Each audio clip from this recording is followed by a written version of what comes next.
ये तो इल्ज़ाम अक्सर आप पर अरकान पे लगता ही रहता होगा ना, आप असेंबली में एक दूसरे के खिलाफ बयान दे रहे होते हैं, शाम में आप किसी न किसी दावत में इकट्ठे होते हैं, कोई तस्वीर वायरल हो जाए, तो जैसे कि आपकी पिछले दिनों तस्वीर फारूक अमान साहब के साथ वायरल हुई तो उसमें तनकीद हो रही थी, तो मेरा ख्याल है आवाम को सीधी बात समझनी पड़ेगी कि भाई एक इख्तिलाफ राय भी एक अखलाकियात के अंदर हो सकती है। देखिए, मैं उस पर आपको बताऊं, फारूक अमान साहब ने अगर असेंबली में कोई बात की तो हमने फ्लोर ऑफ द हाउस पे उसका जवाब दिया, और वो किसी से ढकी छुपी नहीं है। जब जो कोई इंसान गलत बात करेगा हम उसका जवाब देंगे, और हमने हमेशा दिया है। और आपने देखा है कि हम असेंबली में कहीं भी किसी के साथ भी ऐसा नहीं होता कि कोई गलत बात करते और हम उसको जाने दें।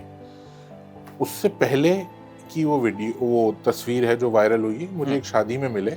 अच्छा, उसके बाद भी अगर किसी शादी में मिलेंगे तो एक दूसरे को देख के मारेंगे। मैं यही बात कर रहा था कि आवाम को समझना चाहिए। उन्होंने फ्लोर पे बात की, हमने फ्लोर पे जवाब दे दिया।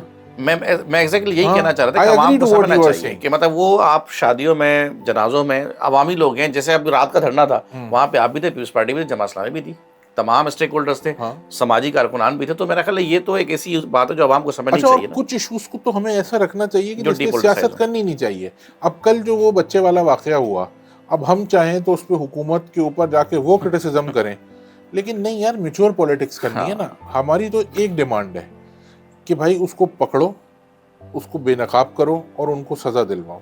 हमें कोई सियासत नहीं करनी, हम फैमिली के साथ खड़े हैं।